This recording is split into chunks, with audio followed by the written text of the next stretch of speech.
Hey, how's it going, everybody? Welcome to another episode of Zoobox Goes to the Movies. I'm your host, Sean, and I have returning guests, past and future guests. Dan Prophet.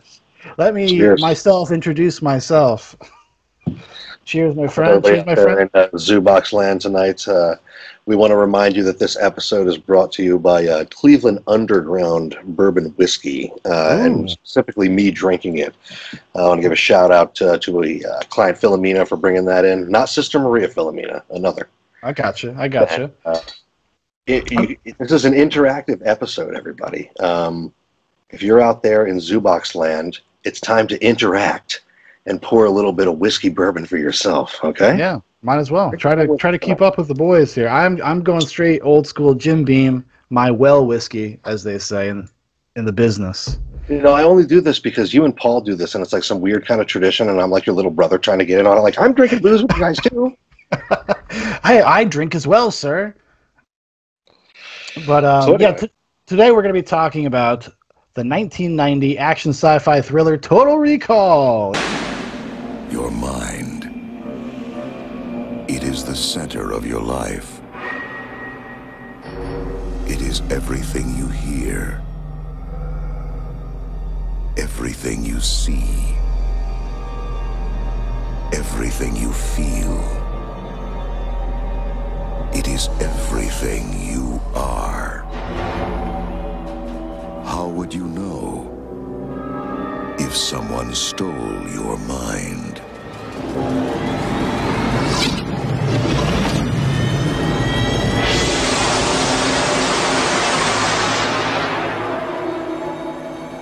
Everybody, Total Recall.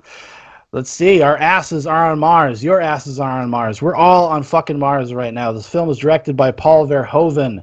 It's based off a short story by Philip K. Dick, one of my favorite sci-fi authors, called We Can Remember It For You Wholesale. It's written by Ronald Shusett, Dan O'Bannon, and others. It stars Arnold Schwarzenegger, Rachel Ticotin, Sharon Stone, Ronnie Cox, Michael Ironside, Dean Norris, and others. The logline plot synopsis is: when a man goes in to have a virtual vacation, memories of the planet Mars implanted in his mind, an unexpected and harrowing series of events forces him to go to the planet for real. Or is he? Well, there you go. Or is he? We're going to be talking about that tonight, whether or not he did go to that planet, all the different variables that could or could not prove whether or not all this is a memory. And we're also going to be talking a little bit about the short story We Can Remember It For You Wholesale by Philip K. Dick, which in the short story is much more definitive what's going on. Yes, the short story is just about, it's a very Philip K. Dick short story where he deals with the concept of what is identity and who are you and what actually forms and shapes a person. Like that's right. Whereas almost the movie, Paul Verhoeven intentionally takes you on a confusing journey where he admittedly in interviews says that he's taking you on two different tracks where it's provable in both ways that it could be a memory or it could be real. It's intentionally deceptive. However, tonight I will be presenting evidence that after the recall implant, it is all a memory, and we'll be talking about that later, but the movie is supposed to present much more ambiguity than the actual short story. Yeah, actually, there's a lot. I can't wait till we get into that, because I'm going to call some I love Paul Verhoeven, but I'm calling some bullshit. Actually, when we talked about Starship Troopers, and we dived hard into Starship Troopers. Salute to Starship Troopers. Yes. Great episode. Go check it out. It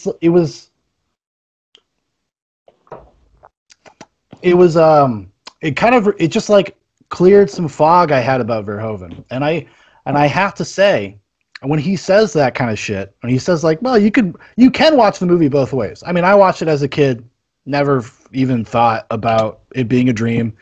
Part of that is one of my criticisms of the movie. I think actually, as much as I love Arnold Schwarzenegger in this movie, I think he's miscast. Because you accept it as a dumb Arnold action movie, and you never question what is going on. If you had a more mild-mannered, if you had like a Bruce Willis... I was actually going to exactly say that, because the studio didn't want Arnold. He had to like talk them into it.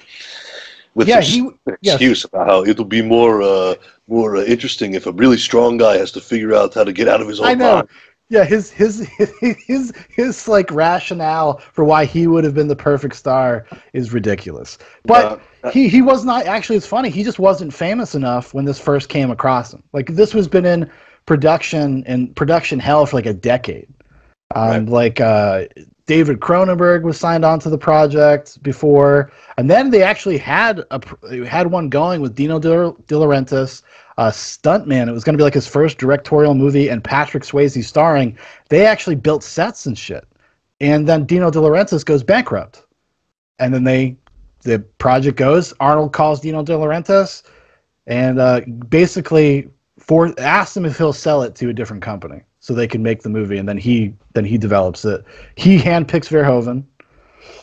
Say what you want about Arnold. Actually, pretty savvy business dude. Like.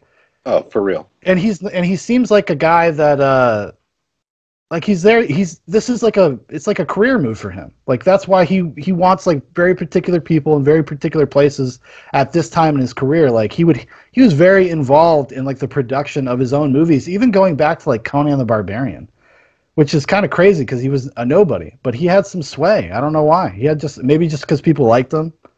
You know, he was 8 feet tall. Yeah, probably right. And kill you with one punch, maybe. I don't know. But yeah, he handpicked Verhoeven for this. He actually tried to get into RoboCop. That would have been ridiculous. Yeah. and Verhoeven was like, "No, you're huge. You're fucking huge. Like you can't be RoboCop." Like right. That's amazing. But I mean, Bruce Willis was exactly who I had in mind. Yeah. It would be the obvious choice, right? Because of that era and you know. Potential to be an action hero star, but also kind of like a schlubby regular dude. Yeah. Whereas Arnold is, 7-time Mr. Olympian, cut like a fucking piece of timber. Like he really sticks out like a sore thumb. Yeah. So the fantasy element of it, the idea that this is a dream, actually is not as apparent. Like just because you assume, in a meta sense, you know what kind of Arnold Schwarzenegger, you know what kind of movies he makes. Like he makes movies where he does ridiculous shit all the time. Like the movie he did before that was like Red Heat, Predator. I mean, he's out there with one arm and guns all the time. He's doing crazy, stupid shit that nobody could actually do. Right. And so you just accept that this is that kind of movie. Like you don't even have to consider the fact that like, this really shouldn't be possible. Like this really shouldn't be able to happen. This is obviously some mild-mannered dude's like fantasy, his power fantasy. Like of being a hero and being a spy and being the central figure.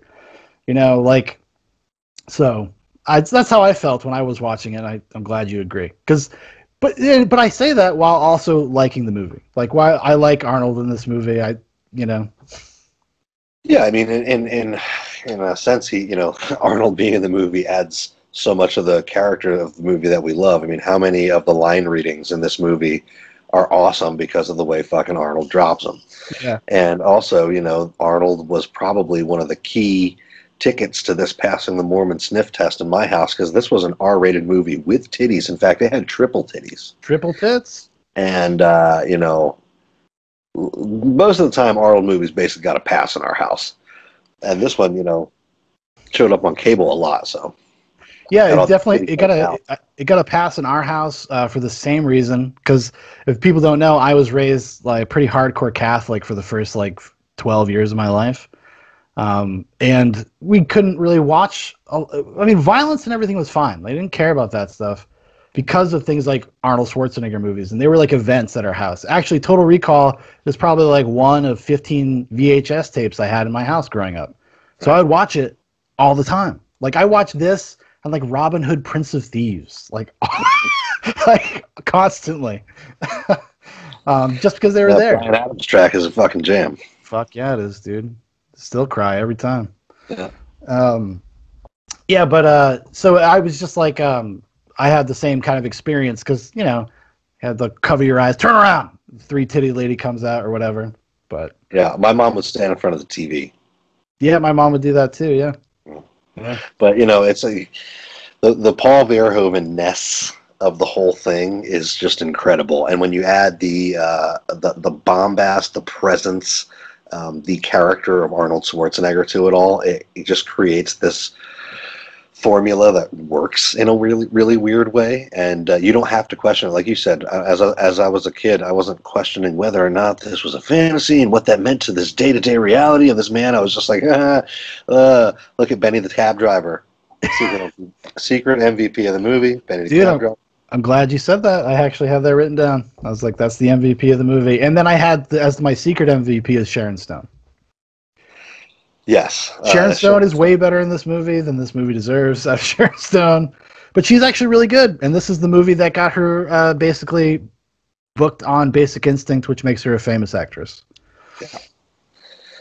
And it's one of those movies, those character actor movies, like, hey, another Paul Verhoeven connection, Dean from Breaking Bad. He's Dean Norris in this.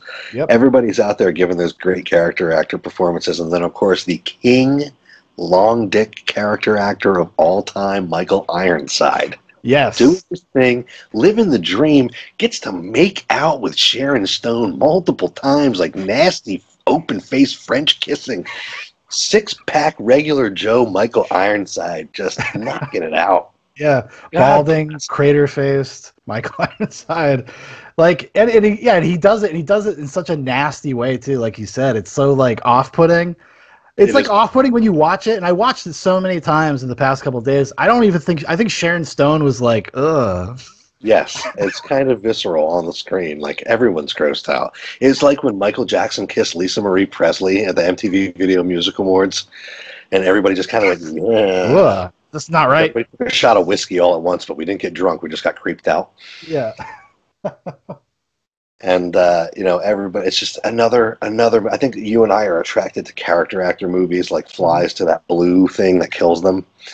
And this is another one of those, man. And the atmosphere, I mean, you got to get, for all the stuff you can criticize Paul Verhoeven for, and it is aplenty, the way he does atmosphere, the way he does action and set pieces, it's just fucking awesome. It's so rewatchable. Like the crazy thing, and I this comes to me all the time. I'm like, how? Because these are kind of like, in a sense, milder budgeted movies. They're not like 250. They're like $80 million movies. Well, but at the time, that was the most expensive. Those were, yes, exactly. But like, even on the lower end of stuff, I mean, like, you could watch something like RoboCop. That's like a $45 million movie. Like, how the fuck do they make a 45? Which, adjusted for inflation, whatever, is probably like 80 or 90 today. But still, go see an 80. RoboCop. I mean, it's a lot of space travel. That's very expensive, man. Well, that's true. Although I love the special effects in this movie. Like, it is awesome. They still hold up in a lot of places. Yeah. Yeah. I mean, I love the texture of it. I love the matte paintings. I love like all the rear projection stuff. Even though I know my eye can see that it's there. And if anybody is a big fan and you have a 4K TV, like, the 4K version of this movie is excellent. They did an excellent transfer of it. You know what? Yeah, your mind can see the matte paintings, it can see the miniatures, it can see it, but it is seeing real things. Yes. Whereas your mind sees computer graphics and it's seeing it and knows that it's not real, so it thinks it's a cartoon. Exactly, because there's a weightlessness to it. There's like this kind of dissonance that goes on when you see something that's CGI, but like, your brain can kind of goes in, and when they see like a practical special effects, even though your brain's probably in some respect kind of like deconstruct it, it's just the tangible nature of it. You just like appreciate it more. And as a movie fan, as a film fan, I just appreciate looking at it and like, wow, look what those guys were doing. Like, they were just figuring it out. Like, it's like when I go back and watch old silent films, I'm just like, and I'm like impressed with a shot or something. I was like, oh fuck, this guy probably like invented that. He probably invented some of that stuff, YouTube just yesterday suggested a little side-by-side comparison of some Jason and the Argonauts footage, where they show the original 24 frames per second stuff with the skeletons and the statues fighting. Mm-hmm. And then somebody had gone in digitally and made those same shots with 120 frames per second, so it was much smoother and everything. Mm-hmm. You know what? The original ones, they're really creepy. They really, really do the job that they're supposed to do. And it looks amazing. And to think that these filmmakers, long before digital effects, were coming up with these immensely creative, like you said, oh man, we have to get this shot. How are we going to do it? We'll sit in a room and think about it until we figure out a way. Hopefully it looks good. Well, exactly. I mean, that's the entire story of the success of like Star Wars. Yeah. They literally had to invent technology to do what they wanted to do. And that is actually caused them an immense amount of stress. Well, obviously, it was all worth it. And, with Total Recall, actually, it was causing the studio immense amount of stress because they didn't want to keep throwing, $80 million was a lot of money for a movie at that time. And it's like, oh, so we want to build another set or whatever. They didn't have a shot. I guess right when they go to Mars, they didn't have an establishing shot of the Martian landscape. Yeah. And that was really bothering some of the people. And the studio didn't want it. And again, they had to get Arnold. He was the big bull that finally was like, yeah, we're going to have this establishing shot of Mars that's going to cost like $200,000. But it's also going to set the stage for the movie. Like, you can't get the studio heads to wrap their minds around stuff like that and how that translates to the viewer and makes the movie stick in your mind rather than just being some other movie. Which is why people will still buy DVDs and Blu-rays of Total Recall, but they won't buy the DVDs and Blu-rays of the fucking Total Recall that was made like 5 years ago. Yes. Which I saw. I think I saw it one time, and I just was like, never again. I wouldn't even bother. Why? So I can have Bullseye from Daredevil act like an idiot for an hour and a half with some bad CGI. Yeah, it definitely was during that period where, like, Colin Farrell's like one of those actors where they're just like, what do we do with him? Like, he's a good actor, but what the fuck do we do with him? And like they tried to make him like an action man, like a leading man in like more romantic dramas. No. Colin Farrell is actually, what he should be doing is playing kooky characters in ensemble movies, which is kind of what he does now. So good for you, Colin Farrell. We have the same eyebrows.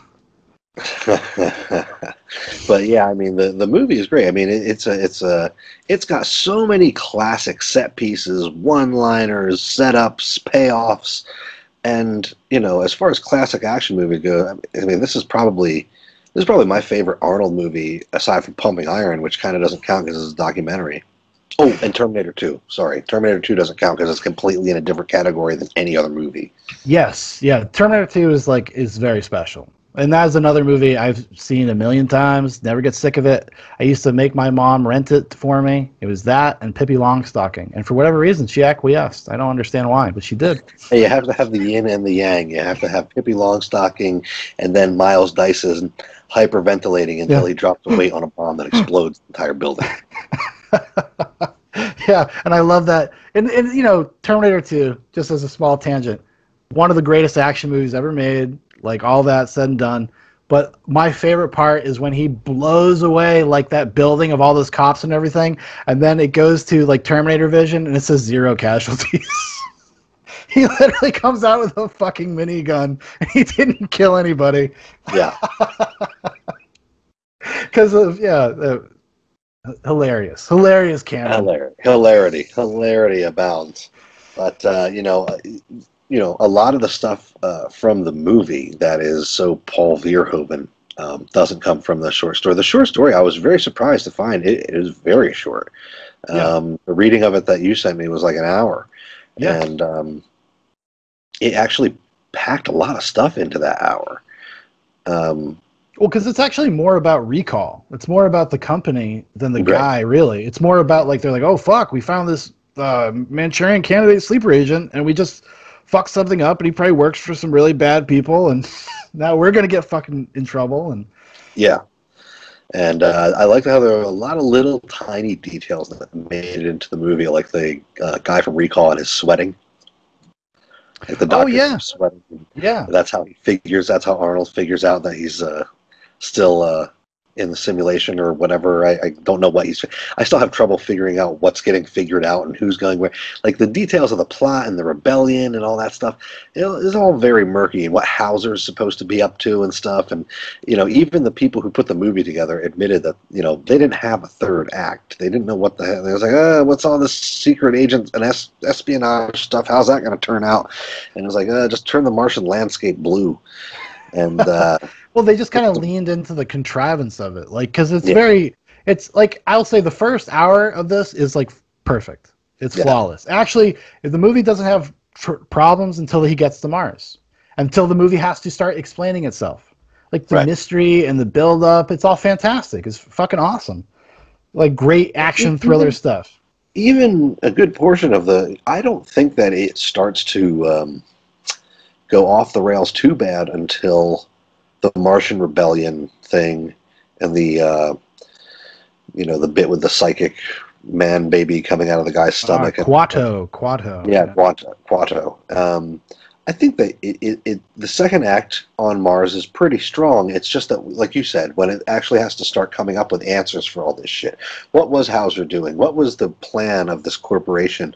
It seems like so many. It seems like like the Palpatine plan, or like the plan of Lex Luthor and Batman versus Superman, which is 716 steps long and requires all these things to go perfectly right and rely on so many coincidences, and it just seems so contrived.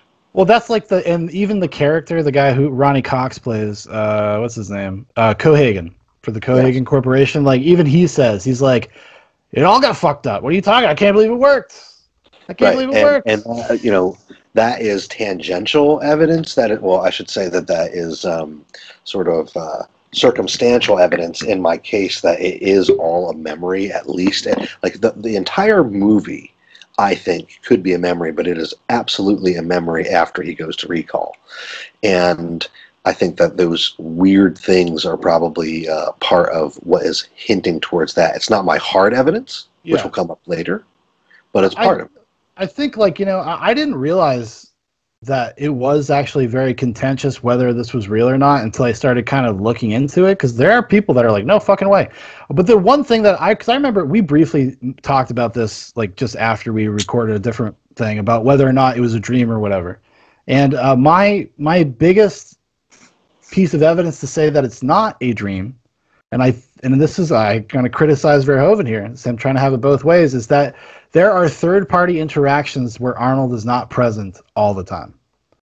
We are being given information about the story, the plot, things that are going on that Arnold is not privy to. So how can this be that? Well, and I think that's Verhoeven being sloppy. He's not committed to either way, and I think I think that's kind of a cop-out. That's how I felt. Because I am arguing in strong defense of this being a memory, I will say that recall itself admits that part of your memory is that there will be bits that you kind of don't understand, and like things that are written out of context, and you'll have like bits of evidence that kind of don't lead anywhere and stuff like that, and the audience is seeing all this other context. And maybe that's just folded into the memory of Arnold Schwarzenegger. But, I think that you're right. I don't think that you should even give it that much credit. I think that it is Paul Verhoeven just kind of going, hey, we're going to make a movie, and it's going to make people go this way. Well, because when you listen to the commentary, and the commentary I think was recorded in probably like the early 2000s for when they did like a special edition.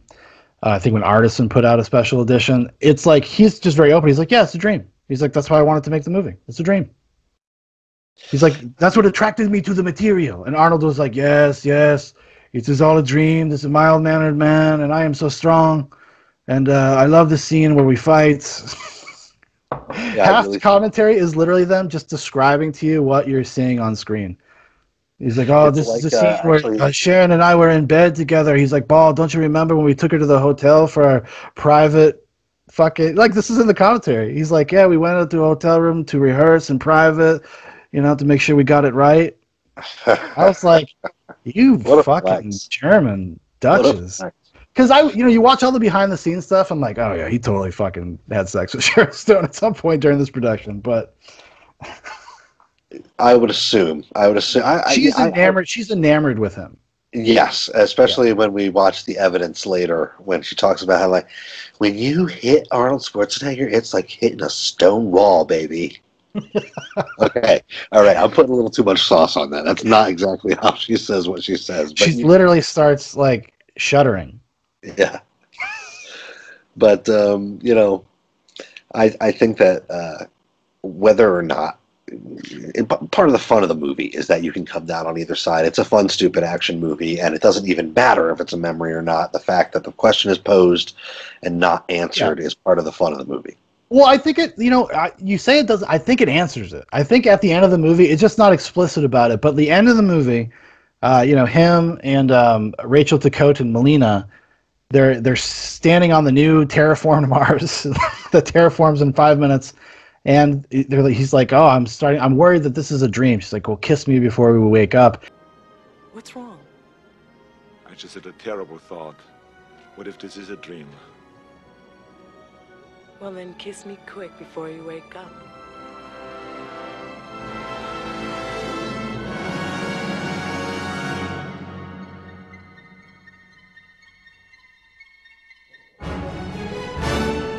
And then they bring in a piece of music by Jerry Goldsmith, which this score is incredible, by the way.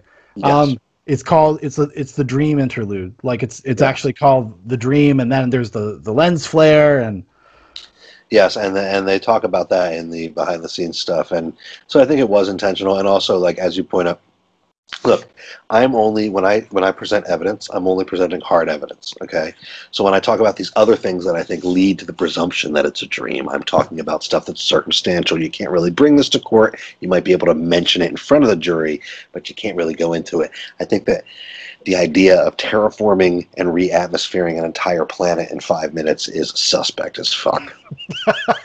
No, I agree with you. But like, it's not even just that though. Like everything that he is told in Recall happens. Like, yeah, they're like, yeah, oh, it's called the Blue Skies on Mars. Yeah, it's a new thing. We haven't done it before. That's one of the texts says just offhandedly. After he. I think his escape from Recall and like, oh, we found the implant, he's already a secret agent, all that stuff is a bonus level that the Recall buyer doesn't know he's getting into. It adds extra fun, extra spice to Recall. And like you said, everything comes true down to the letter. And he's like going on this adventure that's like a video game. He gets this suitcase full of kit with money and gadgets and stuff. Like he's a level 1 player, and he's got the head wrap on, and he beat up all the level 3 thugs and like just happened to get away, and now he's regrouping and stuff. And the whole thing is set up like a fable. It's set up like an adventure. Yeah, real life doesn't happen that way, even in movies. To say it one way. No, for sure. You know what though, like. And I think, like, I don't know if I am coming up with this or not. I was like, well, what if the whole movie is just the dream? Like, what if the whole movie is, like, you're just seeing his recall thing? And I was thinking about it. I was like, man, I should go watch the credits again to see if there's any, like, hints towards that. Because Sharon Stone, in the beginning of the movie, acts suspicious. Like, especially if you've seen the movie before. Yeah. She kisses her husband goodbye. Yeah. He leaves for the day, and then she like goes like stone faced, like just staring, like after he leaves. I think that the entire movie is inside the universe of his Recall. Yeah. From the moment he wakes up to the moment he probably wakes up in real life in the cab on the way home after he kisses the girl on Mars, and that I think is evidenced by not only the way Sharon Stone acts, but the way his construction worker buddy glares at him too. Yeah. And, because I work off the premise that this is all a memory based off the hard facts that I'm going to present to the court in a few minutes, I have to say that also is part of the universe, too. It's like you go to Recall and they tell you what the adventure is going to be, and then it happens in some weird way that you didn't expect, and it makes it more real to your brain. Exactly. That's like part of the package. Like it would almost like part of the package is like because specifically he buys this spy story thing. Why wouldn't you work in like your actual desire to go to Mars? You're actually like maybe you would go to Recall, and look what happens. The adventure starts as part of your memory. Like it would make sense. There you go, Paul Verhoeven. You're welcome. Just fix your movie for you. Now, because he doesn't say that. He's just like, no, everything after the chair. Right. He's like, no, we were in a dream. Yeah, and I think that, the ambiguities that he presents before that are only explained by the entire thing being a Recall. I think you called this out when we talked about Starship Troopers. I'm like, does he like really pay close attention to these scripts? Like sometimes, because you're like, I think he's just like concept. I like that. Yeah. Let's fucking go and have fun. When he's talking about working with the set designers and all that stuff, he really is a kid in a candy store, and that's what's important to him. And you know what? That's why his movies have worked and been iconic. RoboCop, Starship Troopers, this. I mean, he has a way of telling a story that's visually appealing, it's striking, and it's also very unique. But I don't think that he's paying too much attention. He's sort of like the Necromancer Z of Joel Schumacher, who Actually, yeah.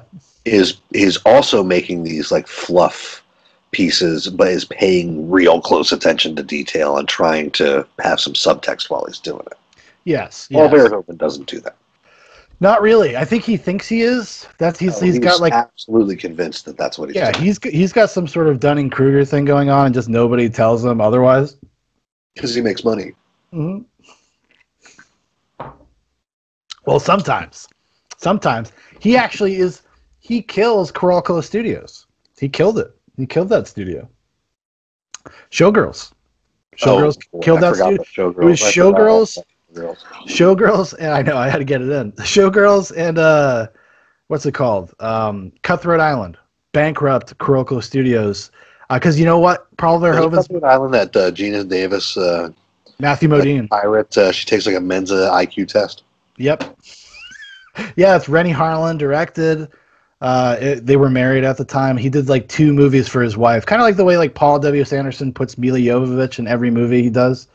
Like he was like Gina Davis did a Cutthroat Island and The Long Kiss Goodnight, which I actually like. The Long Kiss Goodnight. Long Kiss Goodnight's actually a good movie. Yeah, that's a solid flick.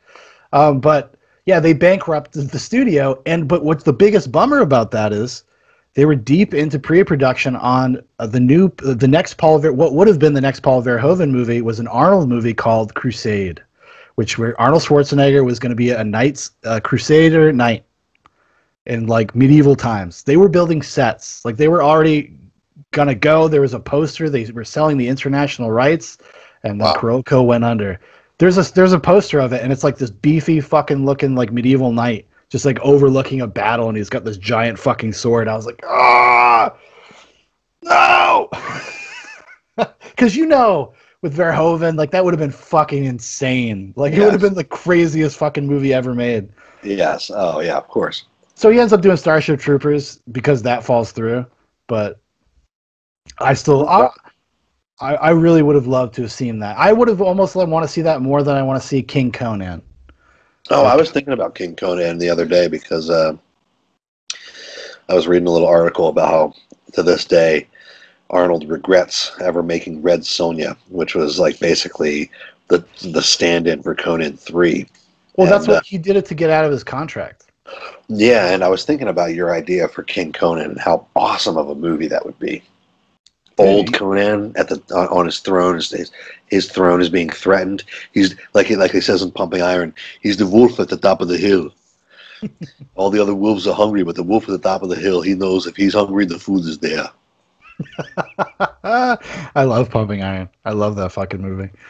We could do like a 6-hour deep dive on Pumping Iron. I'd sit here all night to talk about that. I would love to. Like, if we could, like, just like watch it together and just pause and talk about it. Yeah, it would probably be like 6 or 7 hours. Do a hot reacts only to Pumping Iron. I would be so into that, dude.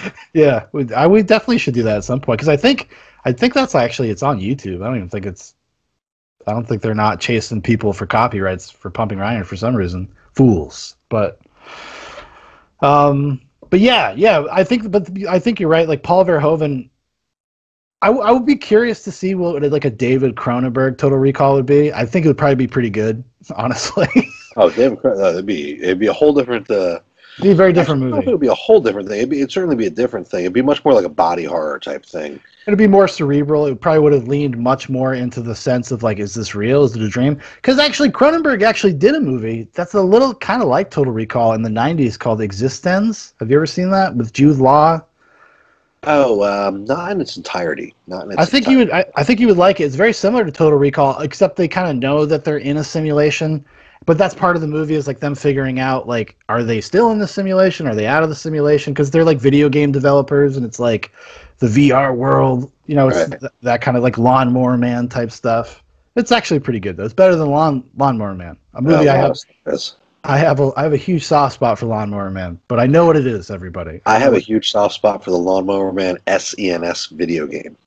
Actually, you remember the Lawnmower Man Super Nintendo video game? Dude, I think still have my Genesis copy in my like shed out back. Yeah, it's the best worst video game of all time. But I appreciate that the movie brings up the ambiguity. But I also liked how the short story was definitive, and definitive to the point where Quaid actually gets straight up killed at the end. Well, you don't see him getting killed on screen, but everybody's kind of leaving the room like, damn. Like, well, because we're gonna have to kill him now, though. It's almost like we have a chicken that has a impacted crop right now, so she's not digesting food. So we have to like make her like throw up until we can figure out what's impacting the crop, and we might have to put her in the stew pot. And when a chicken, when one of your layers or one of your roosters or whatever has to go in the stew pot, it's kind of like, well, yeah, you laid some good eggs for us, but now we're gonna have to slit your throat and turn you into soup. And that's literally fucking Douglas Quaid at the end of the short story. Kind of, yeah. And he's actually like, he has this like, because he's trying to kind of plead with them, like, just put a different memory in there and just do something, like, do anything. They're like, oh well, maybe we could, and then they're like talking privately, like, no, we can't. Because they don't want to get in trouble, so they're like, what if we just kill this guy? Like, yeah.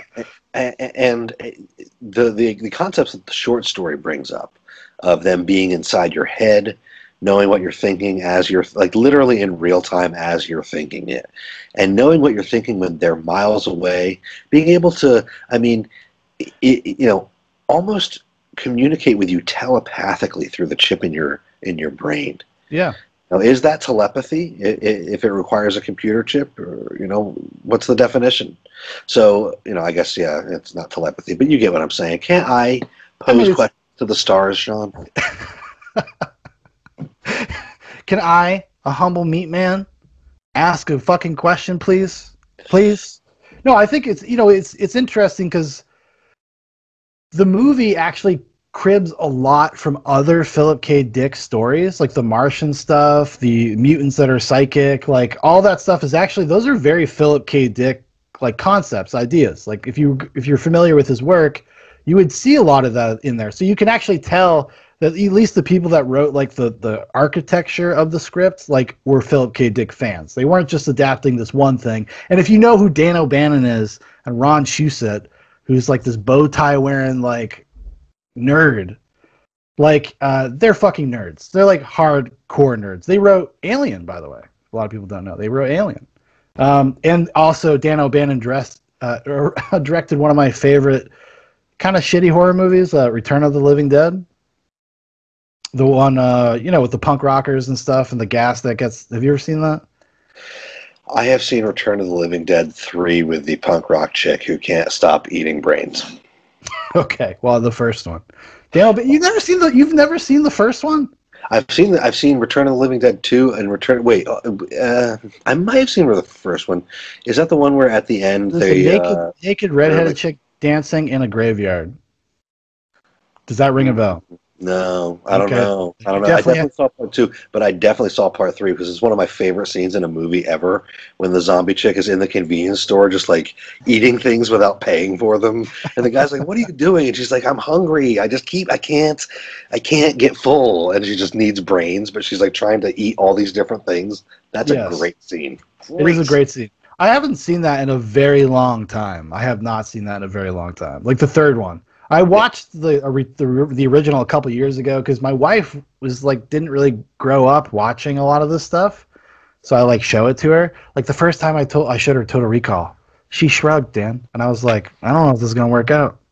Dude, one of the first movies Caitlin and I watched together was The Big Lebowski. Okay, and we were 25 minutes into the movie. She was stone faced, and she fucking turned to me and asked, "When is the part when it starts getting funny?" What? Yeah, and I was like, you know what? I don't know who you are as a person. Like, what is going on here? I just had to accept a lot of things about her. That's when you knew if you can get past that. Like, well, because it's like sometimes when I know like there's a certain type of movie, I like just like she'll be like, oh, why don't you watch your movie? I'm like, I'll just wait. I'll wait until you go to bed. Yeah, I'll just wait. Because I don't want to hear it. I don't want to hear it. 45-second mini review within the review of Total Recall. Death Becomes Her. What did you think? I absolutely adored it. I thought it was great. It reminded it's a Robert Zemeckis movie. He's bringing that Tales from the Crypt energy, because that's actually, a lot of people don't know, he's architect of the HBO Tales from the Crypt series. It kind of is like a feature-length episode of Tales from the Crypt. Meryl Streep is incredible in that movie. Bruce Willis is incredible in that movie. Yeah, it made me pine for the days. Form, dude. Dude, it made me pine for the days when he didn't take himself so fucking seriously. Like, he would rather make awful direct-to-video action movies than like ever like be self-aware again. Like, that's where he's at. Look, once Bruce Willis was hopping up on stage at the House of Blues and playing harmonica for people eating $25 burgers, it was over. Dude, he loves the music. He loves the music. Bruno. Yeah. Death Becomes Her. Fucking amazing movie. Yeah, it's a new favorite for sure. Because we put it on completely random. Like, it was a completely random thing. I was just like, what is on one of our streaming services? And it was like, and I had this on like a queued in a list. I was like, hey, what about Death Becomes Her?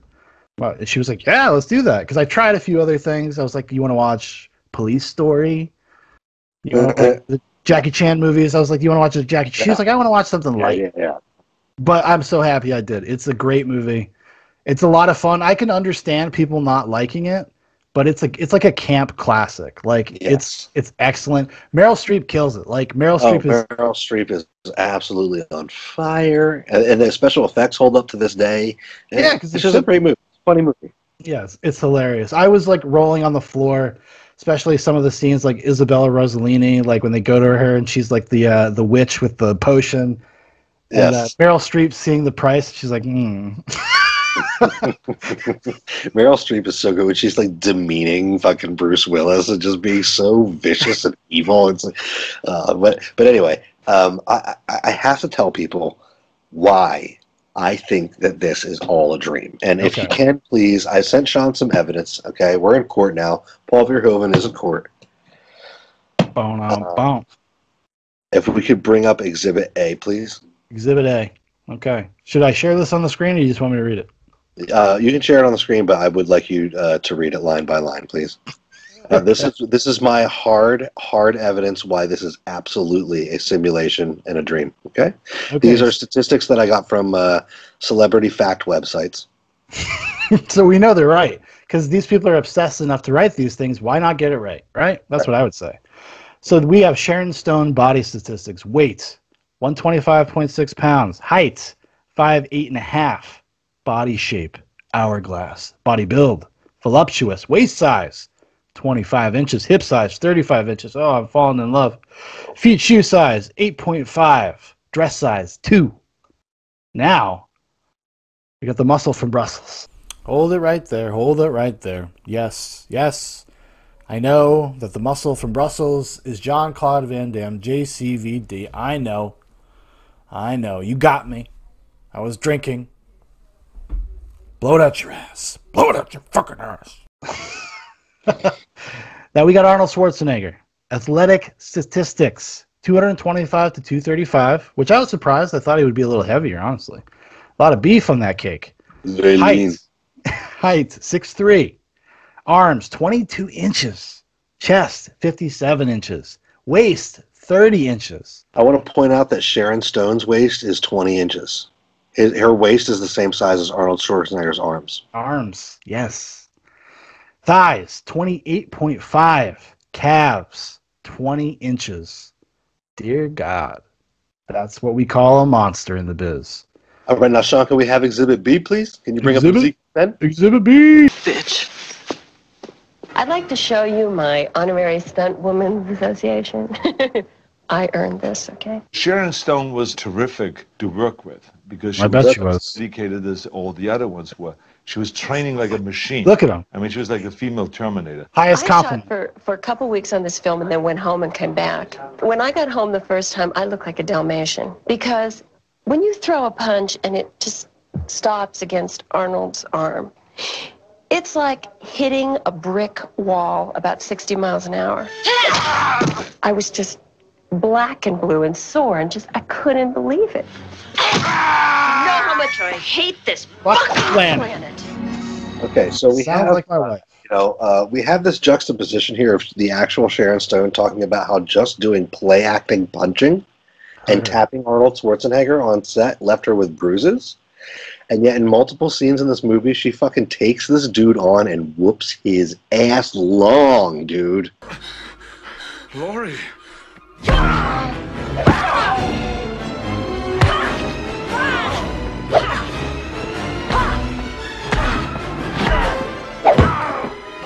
Okay? So that right there is actually irrefutable evidence that this is a fucking fantasy.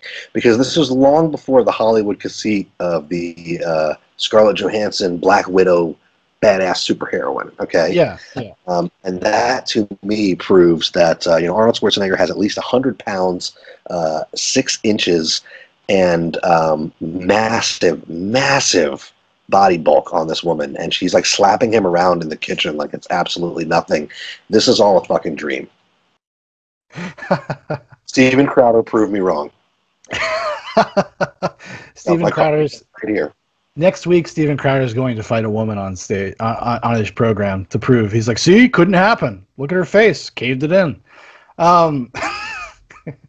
Just proving a point, guys. You know? But like, no, I agree. I don't know if that's. Do you think that's actually part of like the material build of the fantasy? No, concept? I don't think so. I don't think that they thought about that at all. I think that is not part of it. I think that I'm the first person who thought of that. Well, do you think maybe because like, the script had been around for a while, like if you got like a more normal dude, actually probably it wouldn't stick out as much, obviously, right? Actually, yeah, you're correct about that. And even still, I think that more than just the size difference between Sharon Stone and Arnold Schwarzenegger. I mean, in the scene after she kicks his ass, and the guy comes in with the pill, the troops like bust in through the wall. Yes. They like don't use the door, they like explode in through the wall. And there's all kinds of weird shit like that. Like there's just stuff that doesn't make any sense whatsoever.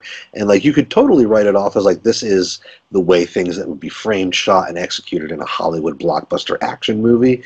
But also, to me, it lends credence to the idea that this is some over the top fantasy that this guy paid. Yeah, because it's so cliche, it's so stereotypical. It's so like obvious, like male power fantasy, like you said, like video game shit.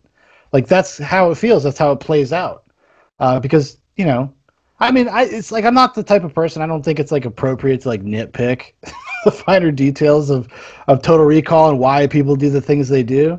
Well, I mean, not to say that it is or isn't appropriate, but like it's just like not a movie that I'm going to expel that kind of mental energy, but I do think that it is. I do think you can use that as evidence towards the dream scenario. Always in the back of my head, though, I'm like, is that the intention? Sometimes I think it is. Sometimes I don't. Like, I think when Verhoeven wants you to feel that way, he's being like very obvious about it. Yeah, because his intention for this movie was to intentionally build two tracks at once so that you could have fun viewing it. That's the whole point. This isn't some, like you said, it's not like the Dick story where there is this larger questioning of the nature of your memories and what it means for them to be real and yada yada. You're just supposed to be having fun for an hour and 45 minutes alongside Arnold Schwarzenegger while he goes on this interplanetary romp. And, it's cool down to the dollar bills that are blood red. Little stuff like that, and all those little details are stuff that we like the movie so much that we wrote an IZA song about it, the "Get Your Ass to Mars," and all the lyrics to that song are just like weird little things and concepts from the movie that you can distill down to one line and go, "That's weird," and Verhoeven is excellent at pulling that off and weaving it all together while telling you a story that just plays easily. You don't have to think about this too much. You can if you like, though. No, and I appreciate that. I do even appreciate that about other Verhoeven movies. Like, while I don't know if he always knows what he's doing, I don't. Like sometimes though, but he is a guy that like we kind of intimated before, is like he's into the concept, the spectacle, the set pieces, like pulling those things off. So he will service the script. He will shoot the script. So if you have somebody who wrote like a good script, or if he's working closely with the writer, it seems like it's more to his benefit, you know? Like I would say RoboCop's like that. I think Starship Troopers is like that. I don't think he understood that material that much, honestly. Well, he thinks he admitted he didn't understand it. He got 3 chapters into the book and tossed it away. yeah.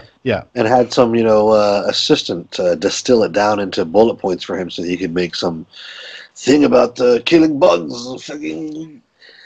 Well, no, he thinks it's like, oh, I made my what is that called? That famous propaganda film, Triumph of the Will. Triumph of the Will. He said he was making his in-universe Triumph of the Will. And when we talked about Starship Troopers, like, I think the movie is an interesting companion piece to the book. Like, I don't think it's a good adaptation of the book. I don't think it's trying to do the same thing. I don't think Verhoeven was interested in that at all, but I do think it's an interesting companion piece. If you were to read the book, go watch the movie, they kind of have a conversation with each other about the core concept of some of the core concepts, not all of them, obviously. But Verhoeven thinks that's what the book was about. Like, he doesn't understand that, like, and I do think that movie is also something that we probably give more credit to because we've seen it so many times. I don't know if Verhoeven really understands like what he's doing sometimes. And I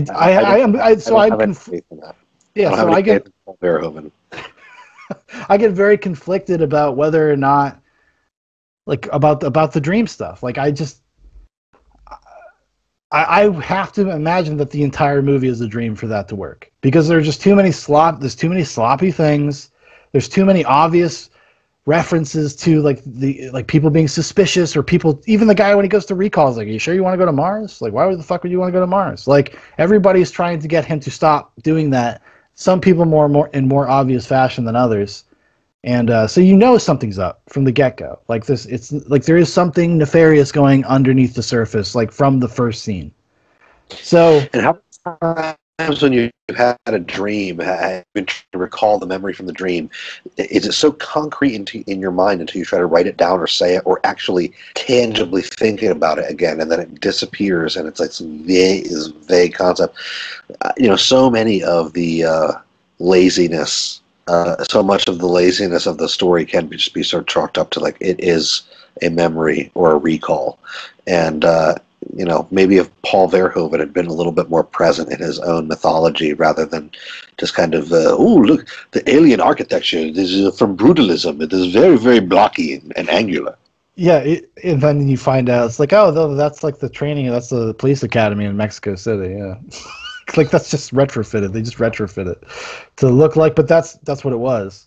Because they actually were trying to save money with production, so they just went to places where they could just make, like, turn into the set, turn into the world. And I think it's successful. I honestly actually like the look of this movie. I think they got a lot of value out of their dollars. Although I know there's a lot of behind-the-scenes drama. Like, apparently Total Recall was a huge success, but the production studio, because the way the deal was structured, like, made no money. Like, they got completely fucked. So it's just kind of weird, like the dark business of, like, movie Hollywood finance. Everybody got paid but the studio that made it happen. So. It's like when TLC made Crazy Sexy Cool and they all made like $13 off of it. Yeah. Gotta watch out. That's what Jared Leto's all about now. He's like, gotta protect the artist. 30 Seconds to Mars. He's gotta protect his catalog. That's why in Jahu's Trip to the Future, one of the officially licensed characters that you can rent to become your avatar in the future is Jared Leto presents the Joker.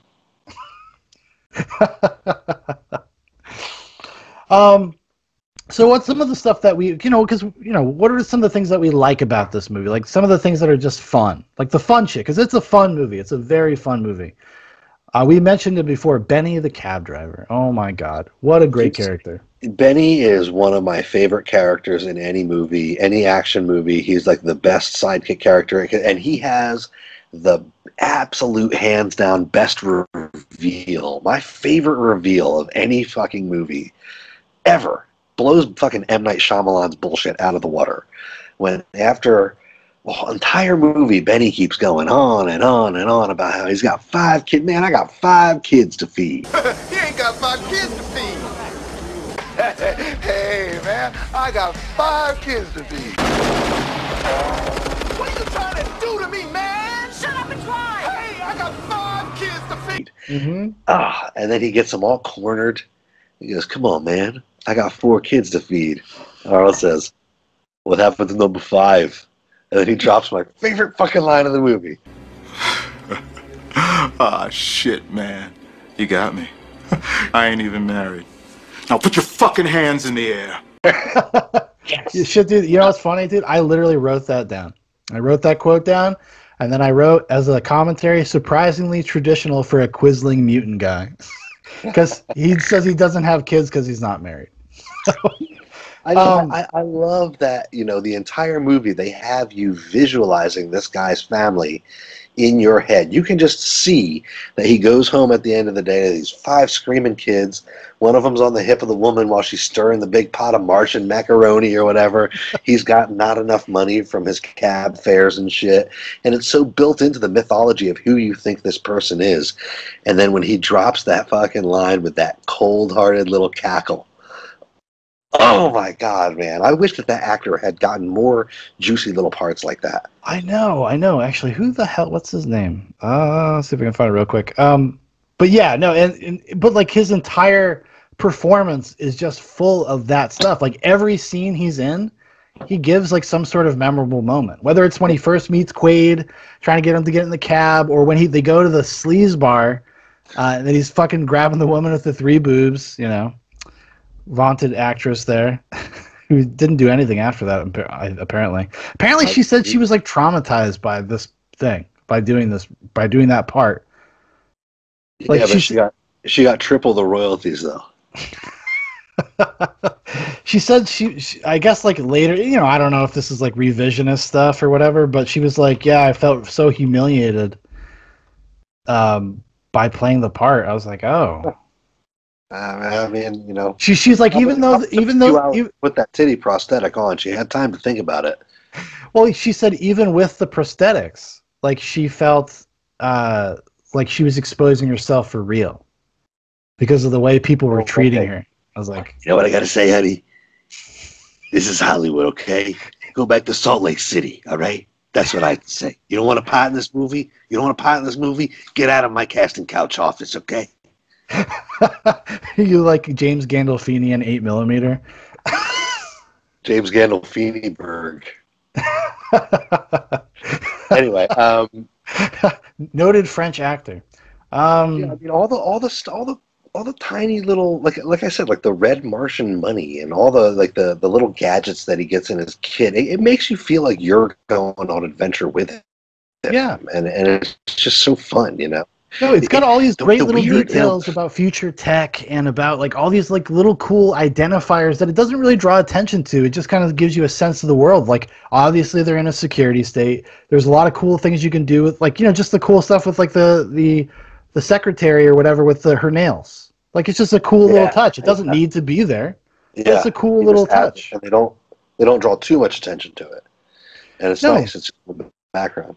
No, it's a cool, like, smart, like, thing. If you're a filmmaker, like, we're in the future. Check some of this shit out. Like, we're not going to really tell you much about it, but, you know, or the, obviously, the X-ray machine stuff. Like, which is a great set piece. We all walk through when we go to the airport today. Well, nowadays, we actually even get into something even more futuristic. We have to, like, well, actually, I don't know if they have them anymore.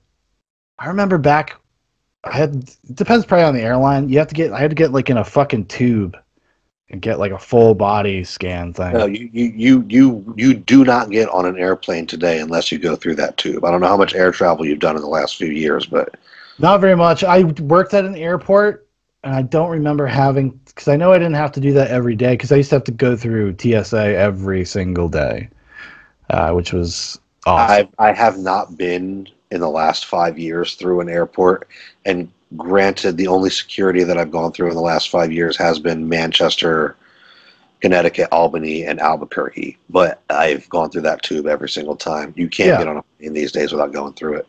Yeah, which is like even more dystopian. Actually, the last time I was going to go through it, I actually had my pistol on me. and like 4 guards came out with their pistols, but we were behind the X-ray screen, so all you could see was our skeletons and their pistols. We got into a shootout. I jumped through the X-ray screen, and when I jumped through the X-ray screen, all of them kind of turned around to guard themselves and didn't shoot at me. And then when I ran, they kind of just like shrugged their shoulders and walked away. It was really weird. They knew they were dealing with a Chad. Like, they're not going to fuck around with that. Like, oh, this guy's obviously fucking serious. That was one thing that glared to me when I watched it this time, was that when he jumps through that X-ray screen, all the guards just go, "Oh man, he jumped through the screen. Yeah, he's not everybody's like, get over there. What do you want me to do? Shoot at the guy?" Well, come on, he got away. What do you want me to do, huh? Yeah, he got away. I'm only trained to draw my pistol. They don't really pay me to fire the thing, you know. This guy looks like he might fight back. You know what I'm saying? I like to draw. Wish cops were more like that these days. I wish cops were a little bit more like Demolition Man cops that were like, "Hey, can you please put down your pistol, sir?" Yeah. What's my boggle? Yeah,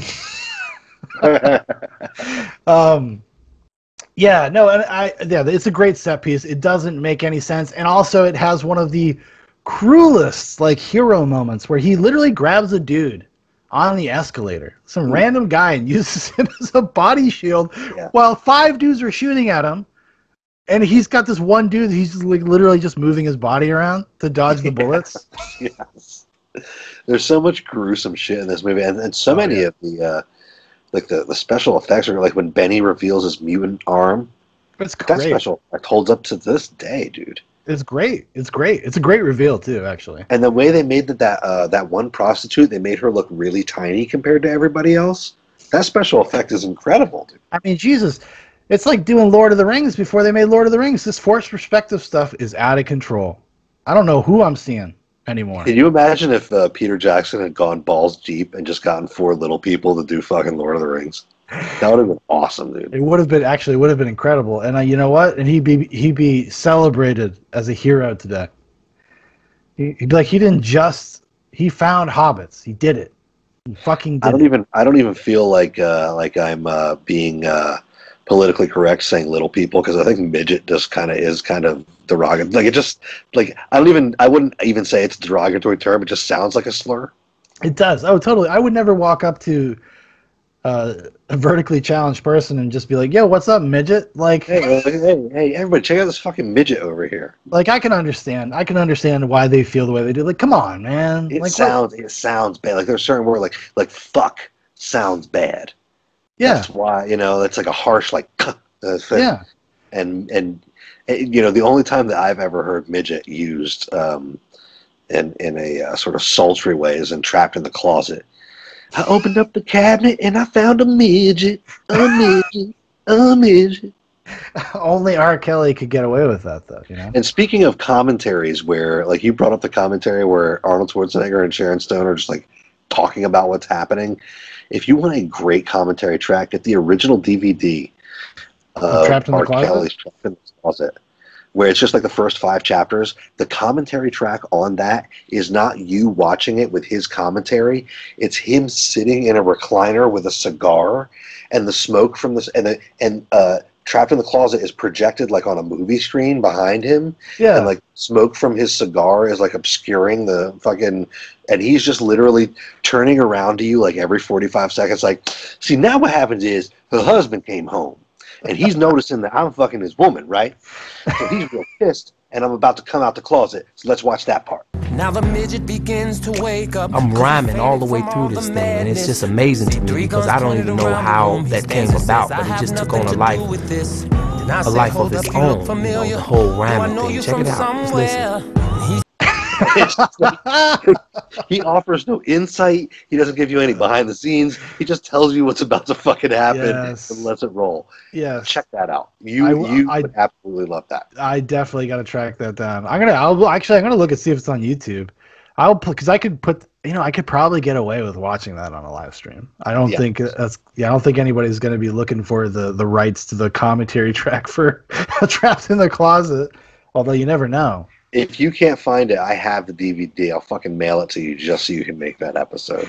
But yeah, I mean, I really appreciated the behind-the-scenes stuff that I did find for this movie. Like there wasn't very much of it on YouTube, but it was, like you said, that studio, like those studio-made behind-the-scenes things that are supposed to come with like an extended VHS or a DVD, like when DVDs first came out. It's like, oh man, there's bonus content. Dude, there's a half-hour special on this DVD about the making of the movie. We grew up in a time where every like movie from the early 90s and late 80s got like a double disc fucking awesome edition that wasn't ridiculously expensive. Like, because now it's all these boutique labels, and like, I'm not proud of this. I paid $30 for Lawnmower Man. I paid $30 for that fucking movie.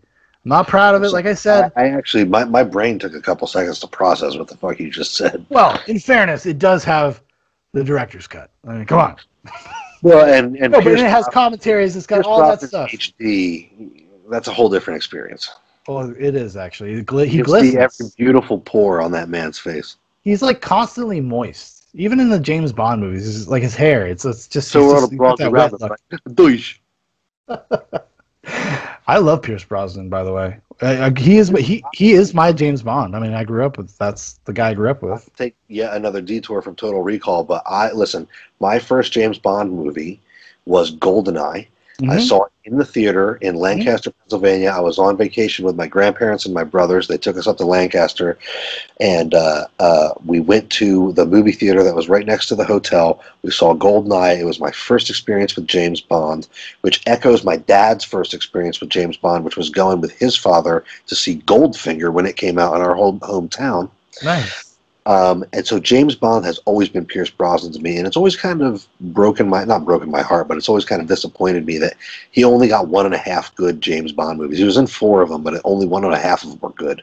I 100% agree. I think, hold on, I'll go first. GoldenEye and The World Is Not Enough.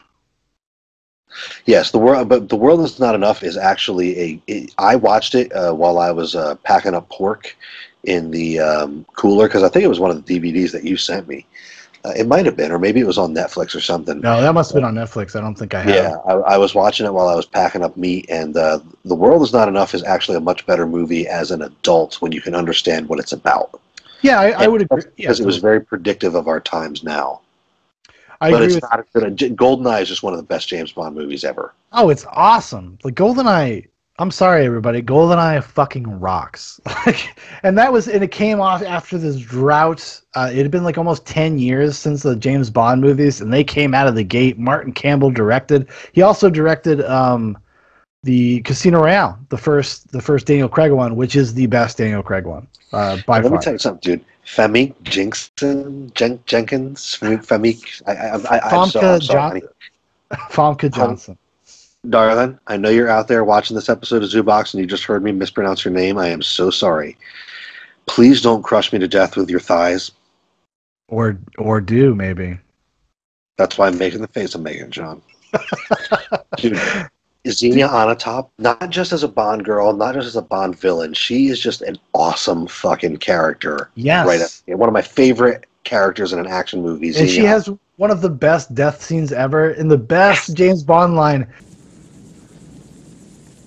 She always did enjoy a good squeeze. It's like, oh, you're like, every I know we're getting away from Total Recall. This is another movie review inside a movie review, but fucking GoldenEye is just perfect James Bond movie. It's my favorite James Bond movie. I don't give a fuck. Look, Sean Connery made James Bond, but Pierce Brosnan is James Bond to me.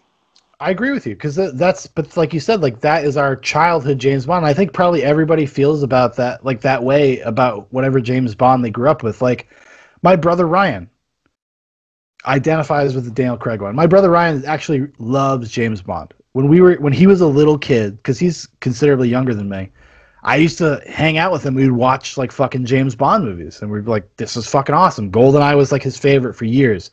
I take him. He must have been like 14 or something, 13 or 14. I took him to see Casino Royale. Fucking blew his mind. Like, blew his fucking mind. Like, holy shit. And I remember we went to see Casino Royale. We're so high on James Bond, so we go home, we pop in GoldenEye.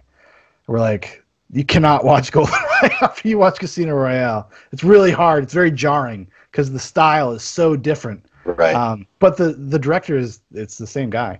Dude, can you imagine how much it must have sucked to have been the kid who went to see Moonraker and Roger Moore with your dad?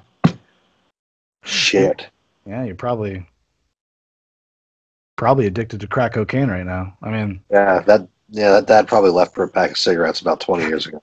Yeah, hey kid. Actually, he left during the movie. He said, "Hold on, son." He walked out. He left the kid in Moonraker and never. Yeah. I gotta go get us some popcorn, okay, kid? Okay, Dad.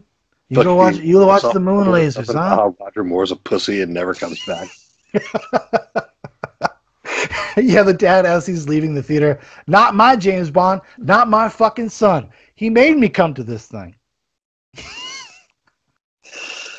Oh boy. So, but like, dude, I was actually talking to somebody about GoldenEye, and I got really embarrassed about myself because I was like, schoolgirl like tweeing about like the scene in the tank. Yes. And he busts through the wall, and then the music hits.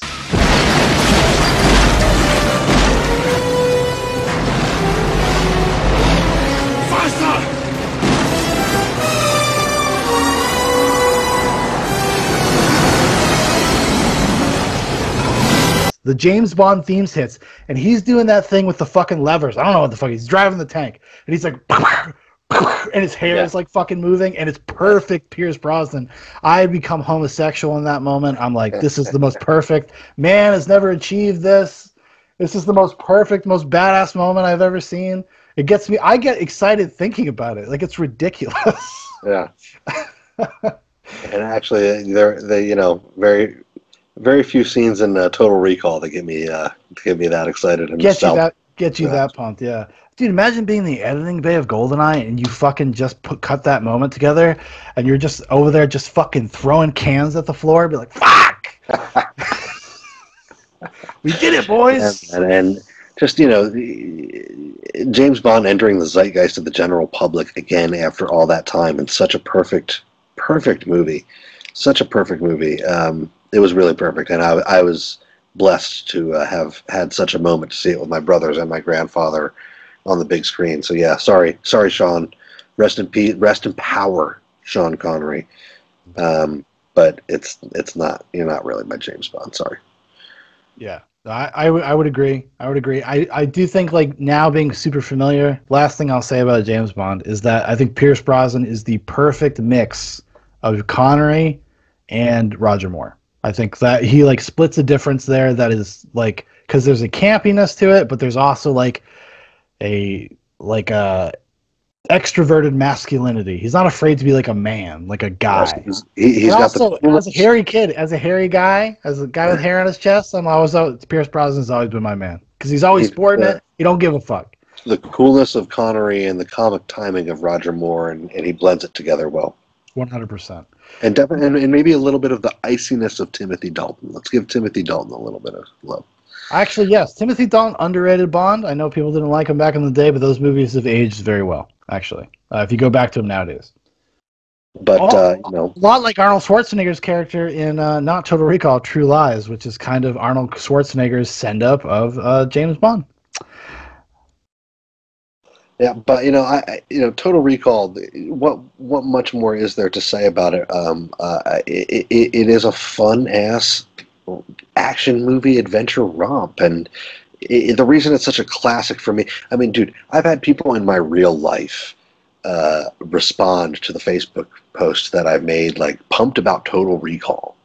This movie came out 31 years ago. Mm-hmm. You know what I mean? And people still love it to this day, and it's because of the perfect mixture of the atmosphere, of the directing, the costumes, the crazy performance by Arnold Schwarzenegger. Scenes like when he takes the when he's in the old lady costume and it starts to malfunction. Oh my god, it's amazing. It's fucking bizarre and unique, and just, you don't expect any part of it. And then when he takes the head off and throws it at the people, you don't expect it to Get ready for a surprise! You explode, you know what I mean? It's just like the whole movie's like that. It's just one surprise after another, one exciting thing after another, and there's a reason why 31 years later we're still watching it. In another 31 years when I'm an old man and I'm breathing through a ventilator because I can't stop smoking this fucking vape, I'll still be watching the scene when Benny makes his big reveal, and as he goes along saying it, I'll be saying the dialogue along with him because it's just great. It's so almost like the Benny character is almost like it's like a young Wesley Snipes kind of like delivery performance. I could see Wesley Snipes doing that, and in a different well, not in a different way. Take a look at in the exact same way. I mean, with that same delivery, that same kind of cocky devil may care, with like the nasty teeth and everything, and you know, and then after he makes that reveal, he's a different character. I mean, that guy's a great actor. You know, Benny, the character Benny, when he's playing the character, you know, the character Benny is playing the character cab driver Benny. Yes. Until that reveal. And then he is, you know, thug enforcer Benny, and he's a different character. When he's in the fucking the driller or whatever, the mining car, and he's chasing them, holy shit! I was rolling on the floor. I'm gonna drill you, sucker! I'm gonna grind you up! Like great, just like action movie dialogue, just awful shit. He's saying it to nobody. And you know that on the set when he was, you know, he was in some weird contraption that was like, you know, it's like half built, and it only looks built because the camera's like real close in on him, and he's on set with all these people and all these lights, and he has to deliver that performance as if he's actually in that bulldozer going after Arnold Schwarzenegger. And as an actor, you just have to have ultimate faith that at the end of the day, the director's going to do his job, the editor's going to do their job, the Foley guy's going to do his job. Yeah. All this shit's going to come together in this one moment where you look cool on screen doing that thing. And it totally happens in this movie time after time after time after time. That's why it's a classic. Oh, even Arnold Schwarzenegger's line when he finally kills Benny and he grabs the hydraulic drill and he's like drilling through the side of the machine. Where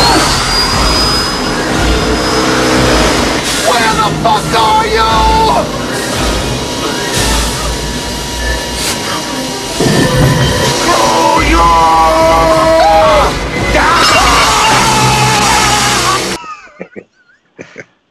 I mean, and like all the great one-liners, I know we kind of like paid lip service to them, but there's obviously, you know, "See you at the party, Richter," which is an all-time favorite that I drop whenever I can. I get weird looks from people though, you know. One of your what? No, go for it. I was going to say this movie has the best pill spit of all time. It's like a tactile moment. Like you are spitting the pill along with Arnold. It's weird. Which that scene is actually it is the most like sci-fi philosophical scenes in the movie. It is the thesis of the film. Like that is what that scene is. And it's actually a good performance for Arnold, because one of the things I wanted to bring up was like, you know, you got to remember this comes out in 1990. This is before Terminator 2. Like he had done some movies before this that were actually not like huge hits. They were cult hits. They were hits after the fact. Like Red Heat, The Running Man, even Predator was not a huge hit when it came out, which I was really surprised because people at home, I know I've talked about it in other things, but like Predator is one of my all-time favorite movies. Like I have watched it probably 200 times in my life. Like it's an all-timer, and I was like so shocked. I was like, wow, that really actually wasn't like a successful movie until it came to home video. So this movie comes at a time in his career that he actually kind of needs it, and it also gave him an opportunity to step back from like crazy action man, because even though he is crazy action man in this, Douglas Quaid is a little bit more like he's a gentler character. Like he's actually doesn't want to be this guy, right? Like that's part of what's going on, what's happening to him. He doesn't want to do all this stuff. He's a little bit more congenial, which was not something that Arnold had been doing up to that point. So this is actually Total Recall is one of the things that makes Arnold like a huge star. Is Total Recall, and then obviously Terminator 2 is the next movie he does that comes out, which blows the fuck up. And then he's like kind of uber famous until like 1996 where he does Eraser. Like Eraser is like the end of an era for Arnold. Yeah, but it's such a strong end of an era. Eraser's such a dope movie, dude. Eraser is one of the dumbest things I've ever seen, but it's also awesome. Like James Caan fucking literally takes a plane and tries to hit Arnold Schwarzenegger with a plane. Like after he kicks him out of the plane. And isn't that the one where like the big climax goes down because Arnold convinces a bunch of union guys that a bunch of stuff nobody's moving on the docks unless Tony says so or something like that? Dude, I love Eraser. He has a fist fight with James and I love James Caan, by the way. But James Caan, he has like a fucking physical fight with James Caan that James Caan is winning. Yes. And because he's hitting him with a crowbar on top of a shipping crate that's being lifted onto a ship. And the only way that he wins is that he like gets the upper hand and is able to like release the shipping container and send it crashing down. Otherwise, James Caan is going to beat the fuck out of him. It's a great movie moment. Which leads me to believe that the entire movie of Eraser is actually a recall that is implanted in Douglas Quaid. Yeah, Quaid's like he goes back the next week and gets a new recall. And while we're doing these little mini reviews inside of the Total Recall review, can we fucking vindicate Vanessa Williams, please? Okay, her entire career was ruined because she showed some titty. All right, and what happened? Because she was in Playboy. And they like drudged it up, and this was when she was doing like Paint with All the Colors of the Wind, Pocahontas. Vanessa Williams was on top of the fucking world, and they ruined her career because she was in like Playboy after she was Miss America or some shit. I forget the exact details. I was like 9, Sean. You're like grilling me about the details over here. I was like 9. When? But I need a timeline. That there was I almost said a tragedy. There was a controversy. There was a tragedy where her career was ruined because she showed some titty, and now you're supposed to show titty now. You can't get on Instagram and get 30,000 followers unless you show some titty. Yeah. And I just think that we should retroactively give Vanessa Williams her career back. Which is, I agree with you. Honestly, actually, Sharon Stone, after she makes this movie, does Playboy. She did Playboy right after this movie, and look what happened to her. I guess it was because did she have some sort of squeaky clean image? Is that what her deal was? It was because of the Miss America thing. Because I think she had won Miss America, and apparently you can only you only should be a little bit slutty to win Miss America, I guess. Yeah. Listen, if you're gonna do those kind of things, do them behind closed doors. This is America. This is Americana. Okay. These swimsuits, this is not what we do here, okay? This is wholesome, okay? Get in that swimsuit and fucking spin that baton, okay? You go do that. You tell me how you gonna save it. What's your wiggle your ass wholesomely? Yeah. do a Rubik's Cube to show that you've got talent.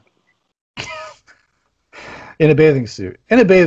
Like you got to do it all in a bathing suit. But any more skin than that is just unacceptable. It's just unacceptable. But as for Total Recall, that's I didn't take any notes when I normally let me tell you. Normally the Zoobox regimen is this: we'll decide which movie we're doing, and then I will do a preliminary watch of it just to get it back in my mind, and then I'll do another watch of it where I take notes.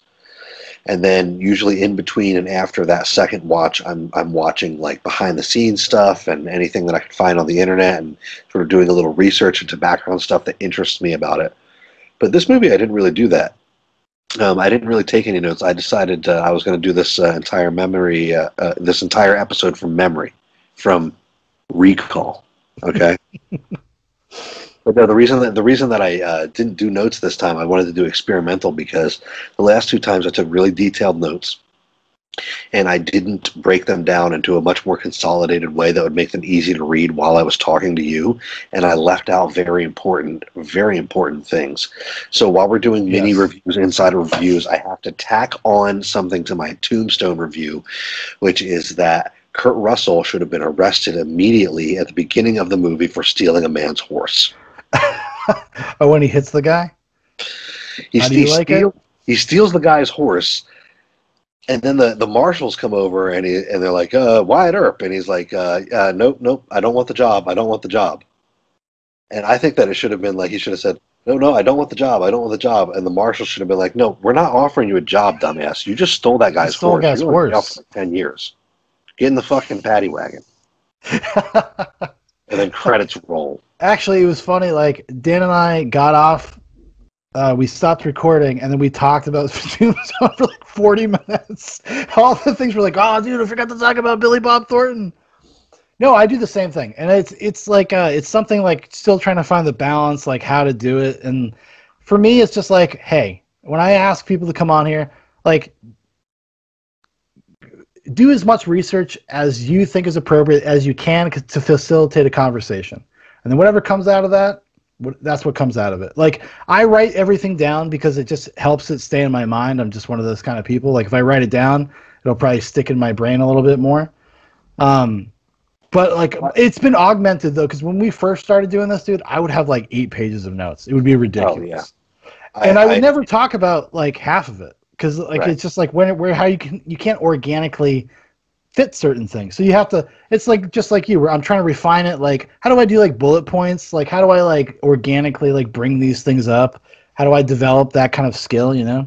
I thought it was a safe movie to do it with because it's just, I mean, all of us have seen this movie so many times. Yes. And actually on the first watch through, when I first watched it, after we decided we were going to do the episode, like, I didn't even really finish it. Like, I got kind of to the third act and I was like, I know what happens at this point. They go down to the reactor, there's a big fight, and then they get all sucked outside and Arnold does his eye bulging thing, which is one of my favorite special effects of all time. Yeah, it's a great gimmick. Yeah, it's a great little gimmick. And it's like, we all know that this movie is written into our cultural DNA.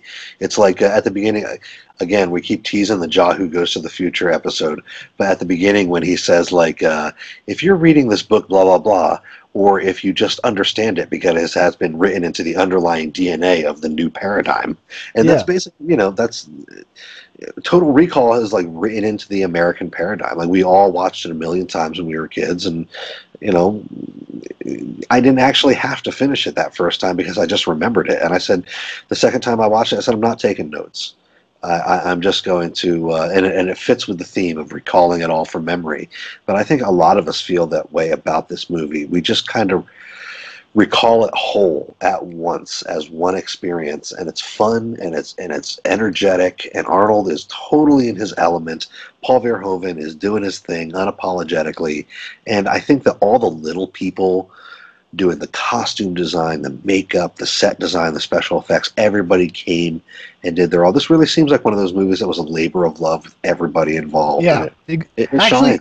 Even the special effects guys, there was a shot that wasn't right, and they went to the studio and they said they would pay themselves. They would pay for it themselves because they were like, "No, we don't want to look bad on in a movie." So, like, well, Yeah. and apparently the producer was so moved, they were like, "No, we'll pay for it," because it was like it was like $50,000. It was just like a very short little thing, but everybody that worked on this was very passionate about it and, like, really wanted to deliver something special, like, and something cool. And I think the practical effects of this movie are fantastic. Like, even just like the Martian landscape stuff. I was watching it this past time and I was just like, wow, like, these guys, like, fucking, they had to figure this out. They had to do it, like, right. And it's awesome. And nobody's phoning it in from any of the character actors filling in the color on the sides to of course, Ironside's never phoned it in, and I think it's very important that Arnold. This was a passion project for Arnold himself. He wasn't some big star that they hired to slap the name on the. They didn't even want him to do it. Yeah. He said, "Look, I believe in this. I believe in this character. I believe in this script. I believe in Paul Verhoeven, and I want to do this." And everybody involved, it was just very passionate about it, and I think that's why it's one of the reasons why. To this day, we enjoy it because everybody who made it enjoyed it. But let me tell you, the last thing that I want to talk about in regards to this movie, I apologize if I'm dragging this out, but, like, I would be remiss if I didn't mention the score. The score is literally like 40% of why the movie works as well as it does. It is propulsive. It is cinematic. It is, like, it's perfect. It is the perfect. Jerry Goldsmith absolutely destroys in this movie. Like, it is a great film score. Like even in a vacuum, like I would buy this. I'd buy this on vinyl. I would buy this. I'd probably listen to it. Yeah. Well, I mean, the French are known for their expression through music. But no, I was thinking about the score because that's one thing that didn't capture me. Oh, we have a moment Really? where we don't necessarily disagree on this. I think that the score is serviceable to the movie, but there are a few things in the score that are so thematic and overarching to me that they stick in my mind. Like I don't remember a lot of the score, but I do remember that the score actually works. To me, it's one of the elements that's painted into the background. Okay, that's fair. Maybe it's that the visuals are so bombastic and that the score is so organic that I don't notice it as much. Well, it's like a very tradition. It's like a it didn't sop into my brain as other movie scores. To be quite frank, the score to Independence Day was more memorable to me than this movie. Oh, how dare you! How dare you! I'm teasing you because I'm teasing myself too, because when I was 9 years old, I had the score of Independence Day on CD, and I used to listen to it all the time because my brain was still developing and I didn't know any better. I love that, but that was the best time to watch movies when you're not discerning and just everything is good. Anything that has like a concept that you're interested in, you think is cool, is a good movie. You're just like, that was awesome, dude. And actually, for a 9-year-old to be into Independence Day, which is introducing elements to you of like H.R. Geiger and, maybe even H.G. Wells, and that kind of stuff. Yeah. Why the Actually, fuck not? Yeah. Oh, dude, Independence Day. Independence Day might be one that we disagree on because I think that's an awesome movie.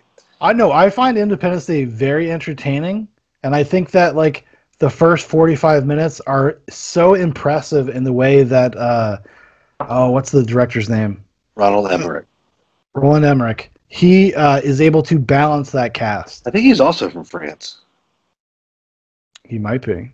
No, anyway, I'm just he's joking. German. He's German. But no, trust me, it is no Godzilla 98. But what were you going to say? No, but he balances that cast because it's an ensemble piece. Like it is a murderer's row of great actors that are elevating this campy material. I mean, Jeff Goldblum, Bill Paxton. Randy Quaid, dude. Randy Quaid. Like, and you know what? I'm back. You know what I wanted to mention also, tacking on to two. This is a mixed bag of a fucking because we're talking about Total Recall and like 50 other things. You know what I forgot to mention in our Tombstone review? You were bringing up Dennis Quaid as Doc Holliday, and I didn't even think about this. This was some staircase wit that came to me later. You know what would have actually worked? Randy Quaid as Doc Holliday. That, my friend, would have worked. That would have been a very interesting experience. 100. But it wouldn't have been like a smooth, charismatic, like Southern gentleman like Val Kilmer played. It would have been like a sweaty redneck dirtbag. Yes. Which, as far as I understand it, Val Kilmer's take on Doc Holliday is the historical take. As far as I've understood it, if we're going to believe the legends, you know what I did find out after we recorded that episode, there is a 500-page book about the behind the scenes of Tombstone. Whoa. Yeah.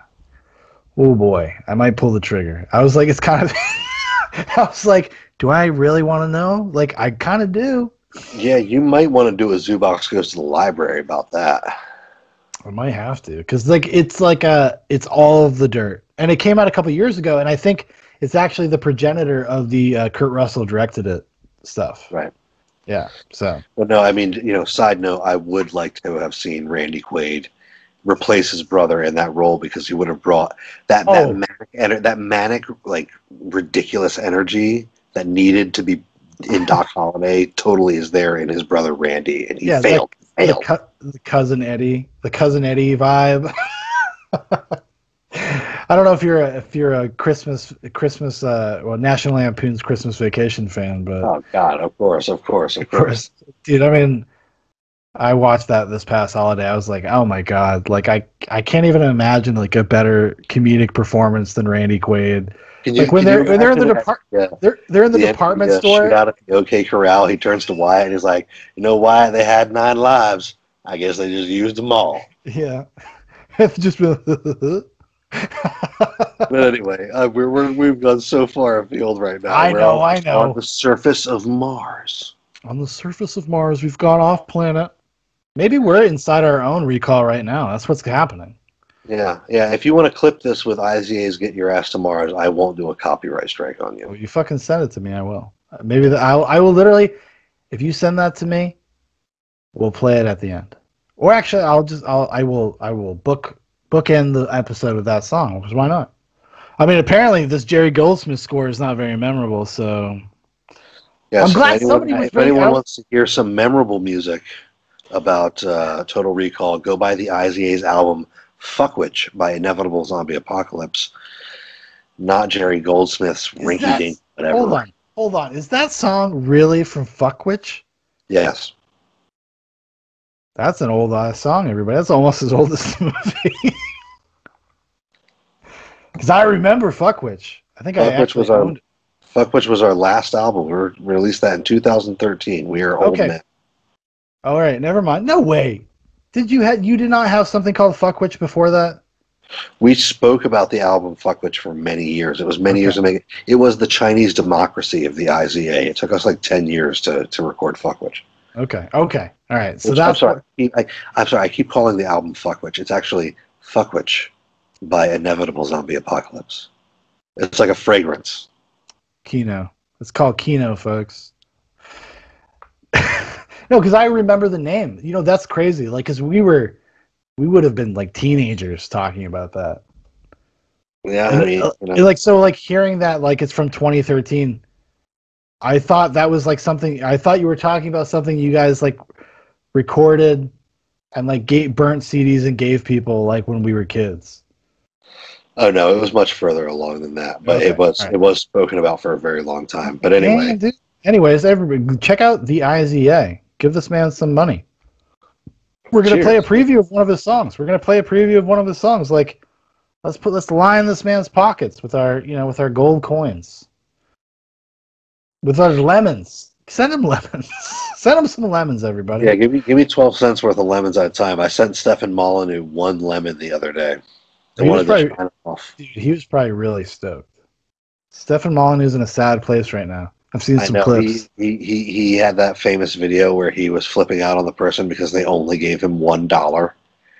And now he's in a place where he's like graciously accepting my 1 lemon. Just like, oh, thank you. Oh, thank you. Thank you for the donation. Evil Hendrix twins. Thank you. How the mighty have fallen, everybody. Actually, he got I don't love Stefan Molyneux, but he got a raw deal. He got completely fucked. Yeah, just don't hang out with your family if they treat you poorly. That's all the guy was trying to say. Anyways. Yeah, Defu. Waifu, yeah, the weef. Defu, that's when you strike your family out of your life. Like when your family tells you to not go to Mars, Defu, and go to Mars. Exactly. Because we're all headed there. Elon Musk, he's paving the road. And one day we too could also have our fantasies about doing this. So it's kind of the movie's prophetic, ahead of its time. Yep. 31 years in the hole. Actually, I'll say a lot of Philip K. Dick stuff, it'll probably creep you out if you start reading Philip K. Dick because of how ahead of the curve he was. Actually, just last thing, Philip K. Dick, huge fan of Philip K. Dick. Simulation theory. I know we've talked about it a few times over the past episodes. He's one of the progenitors of it because he was so crazy. He was one of these people that extrapolated everything out so far that he went to a book conference in France, and they thought he was going to talk about his latest novel, and then he spent an hour just talking about that we may not actually exist. Like in serious, panicked, sweaty science fiction author that's probably high on drugs. Yeah, and he inspired an entire generation of asshole nihilists after him that decided to take the concept of us possibly not existing and extrapolating that into I don't have to do my dishes because I can live like a fucking slob and not contribute anything to the world because nothing exists because we're in a simulation. But simulation theory is irrelevant. It doesn't matter if we're in a simulation. 2 points I want to make before we leave here. Number one, it doesn't matter if we're in a simulation because the campsite rule still exists. You still leave the campsite better than you found it, or you're an asshole. It doesn't matter if this is a fucking simulation or not. Number two, if this is a simulation, that is absolutely no different than the creator theory. That means that some other intelligent being came and created this space for us from the substrate of reality and gave us a playground to play in, so that's the same as God. So shut the fuck up about your bullshit infantile philosophy and just fucking live life, okay? Stop being a goddamn nihilist about everything and questioning and splitting hairs. Just enjoy your fucking lasagna and live life. I 100% agree. I say, take that, Neats. Clean your room. Nietzsche. What an asshole. Nietzsche and fucko. Take that, you stupid Neats. Clean your fucking room. I've seen them. They're disgusting. And thanks, Dan. I appreciate you talking to me about Total Recall and everything else. We're going to have to do one like where we just like talk a general topic. Like pick like Star Wars and then just fucking talk about Star Wars for 2 hours. Because I don't like talking about Star Wars, like anything specific, just I don't know if we would like, 'cause we probably agree on a lot of things, but if we just talked about like the general concept of Star Wars, dropped in and had a 4-hour stream about Star Wars in general, that would be amazing.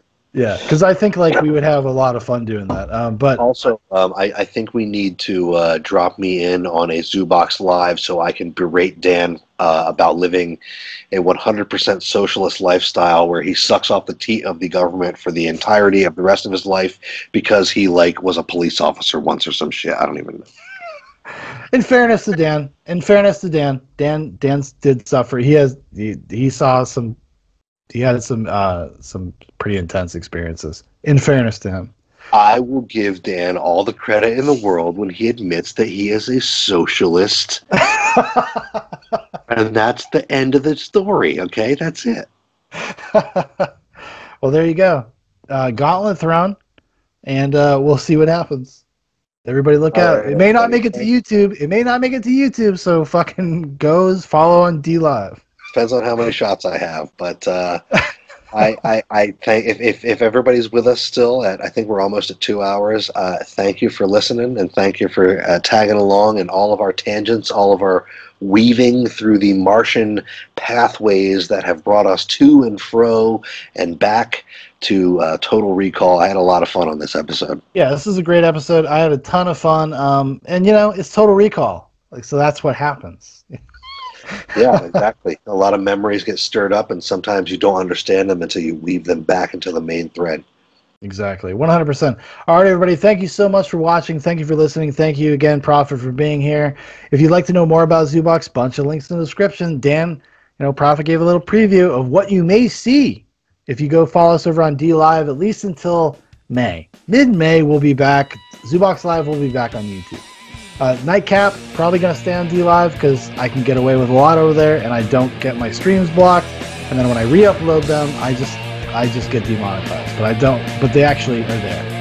So, anyways, without further ado, we'll see you guys later. Thanks, Dan. Appreciate it, man. Good night, everybody.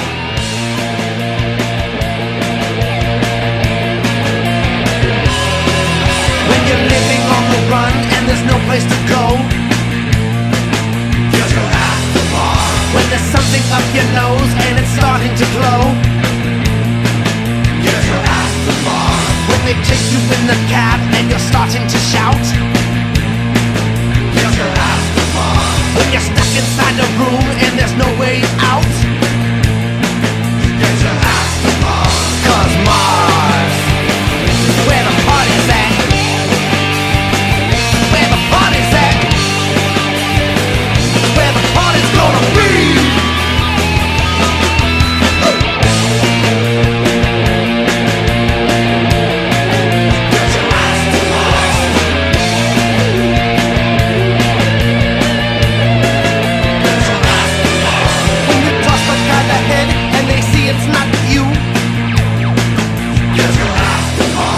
Your wife has turned against you and there's nothing to do. Get your ass to Mars. When you're in the Martian atmosphere and starting to scream. Get your ass to Mars. When the lady's got 3 titties and it's not just a